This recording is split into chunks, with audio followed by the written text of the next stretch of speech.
Hi everybody, Stefan Molyneux from Freedom Main Radio. Oh dear, oh dear, oh dear. Yes, a number of you have written to me saying, Steph, you've got to check out the trailer for this new series on Netflix called Dear White People. And ever a slave to the preferences of my audience, I said, sure, I'll have a look. I mean, really, how bad could it be? Well, my friends, I had no idea. Okay, so this is, and I will put a link to the video below. So it starts off with very whiter than white, whiter than my background, classical music, because apparently cultural appropriation is really bad, right? Now, I can't think of a single cliche that this trailer doesn't exquisitely mine while trying to say that people should be sensitive. Okay, there's a sassy black woman with green eyes, optical appropriation, and she sits there condescendingly lecturing to white people. Ooh, you so edgy. Ooh, dissing white people. Wow, you're just cutting edge. You're so brave. You're so, ooh, alternative. Ooh, edge. There's no edge whatsoever. I mean, come on, all white people, no differentiation. From Poland to Iceland to the south of America. All white people, just big one giant sunburnt blob of bad rhythm. It's like no differentiation. Big, I mean, maybe this is how non-whites view whites, you know, like we're all the same, and you know, just one big giant blob, no matter where we go. No differentiation whatsoever. Now, the first time you see white people in this trailer, oh my God. You know, they're all clean-shaven, square-jawed, Aryan-looking, preppy, perfect people in sweater vests standing in front of a frat house. That's right, because all men are preppy, perfect models who live in frats. Because, you know, we really want to help avoiding stereotypes of people. Now, the women. See, there's a woman. She's standing there, you know, perfect little Republican hairdo. She's got pearls on. She lives in a mansion, perfectly made up, exquisitely conservative-looking. And this apparently is some 18-year-old woman all wearing pearls living in mansions. I don't know, have you seen the Women's March lately? Not a lot of white women look like that these days. There are some who think it would be better if they did, but no, that's not how things seem to be heading. Now, the issue, of course, is that some white people put on blackface. The only celebrity, at least, the only person I've known to publicly put on blackface was actually Sarah Silverman, a Jewish I guess you could say comedian, but she's not in. She's not in the video, of course, right? I mean, that's natural. I've never known anyone to put on blackface. It seems to be rare enough that it shows up on social media. There's a big brouhaha every time someone does it. So it's really not that common. And look, there's cross-pollination among races and cultures. So what? Disco started with white people. Blacks made fantastic contributions to it. Black women seem to enjoy appropriating Gwyneth Paltrow's hairdo. I mean, who cares? Cross-pollination, cross-fertilization. So, the white people are all portrayed as, you know, well-presented, well-groomed, pursuing an education, conservative, and so on. And then we see a group of black people. And what are they doing? Well, they're all in a basement jeering at a video of white people. That's not a very positive image, in my humble opinion. Now, when the black people are looking at a video or a picture of white people in blackface, what do?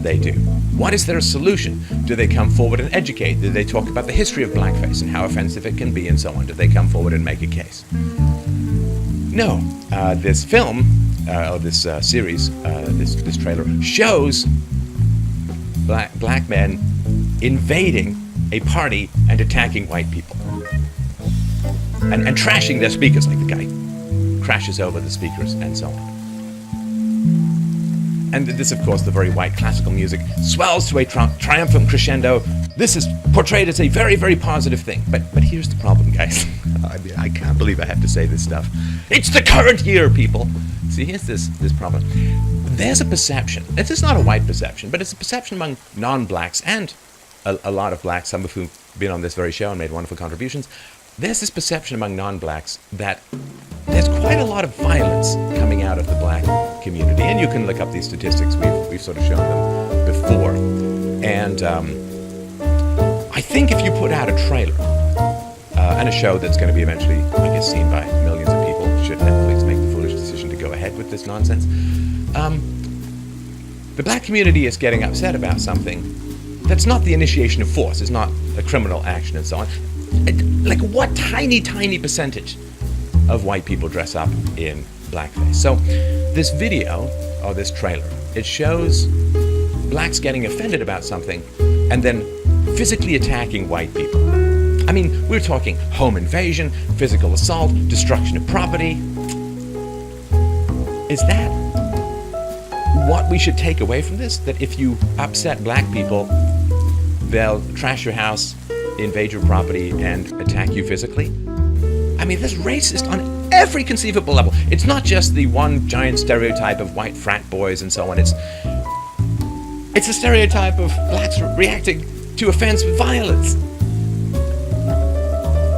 And what sort of message is this sending out? Like, let's just say you're a Japanese American, right? And you look at this trailer. Who do you want moving in next to you, right? Who do you want moving in next door? You know, preppy, pretty, well-groomed white people or jeering, physically violent black people? Do you understand? You're putting out entirely the wrong message about things. You're not helping at all. And of course it's cliched and it's offensive to blacks and whites and everyone else I can conceivably imagine, including people with tentacles for tits. And it's boring. As Paul Joseph Watson said, conservatism is the new counterculture. This is not edgy anymore. This is not, ooh, you're so daring, making fun of white people, criticizing white males. Come on. White males in charge? No. White people, and in particular white males, have been the boring whipping boys for 50 years now. Come on, 50 years now. It's been perfectly fine to attack and denigrate and make collective, gross, horrible racist generalizations against whites, and in particular white males. It's boring. It's about as boring as the argument that poverty is the reason for crime in certain communities. It's not the case. The poorest sections in America are the Appalachians, and very, very low crime rate happen to be white. So it's more than just poverty. In fact, the argument is much more interesting and seems to be more factually true. That it's not that poverty causes crime. It's the fact that crime causes poverty by destroying social trust and infrastructure and driving businesses away from certain neighborhoods and so on. So it's boring. It's boring. Whites been the whipping boys for like 50 years now. See, here's the thing. If you want to know who's really in charge, it's not white males. Because, you see, everybody can attack and criticize and denigrate and make gross collective racist generalizations and sexist generalizations against white males. All preppy racists. So if you want to know who's really in charge, you have to look at who you're not allowed to criticize. I'll let you go down that rabbit hole, but hint, here we go, my friends, hint. It's groups other than white Christian males. Netflix, delete your account!